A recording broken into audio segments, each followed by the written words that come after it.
Hi dancers, dance teachers, anybody that works with dancers in any capacity. Welcome to this small mini episode of Dance Rehab Dialogues. The purpose of these little tidbits, I suppose, are just thoughts into my brain.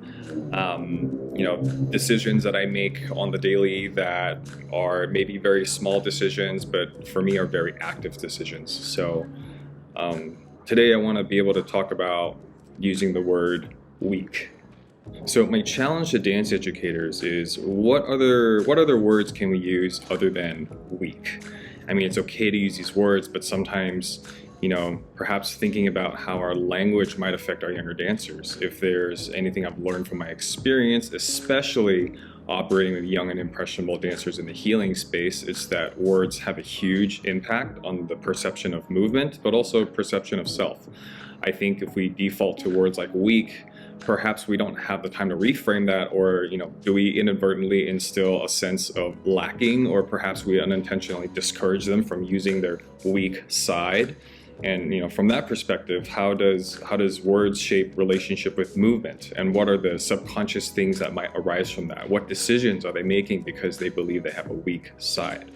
So some things I like to say is, this is the side that you can use a little bit more TLC. This is the strong side, but you also have a stronger side. Or perhaps this is the side where you have more potential. One of my favorites is, well, this muscle might be working really hard, or this body part is working really hard because all of these other muscles are slacking off. It's like a group project where you're the only person doing the work. So how do we get everybody else to come in and also help out, right?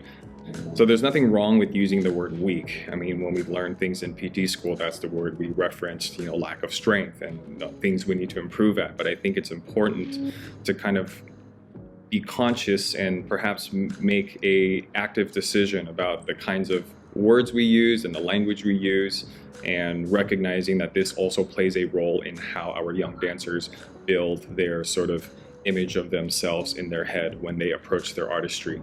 Right? We want to make sure that we don't limit their choices even on a subconscious level, but perhaps being able to promote more active, proactive awareness and care for the things that they need.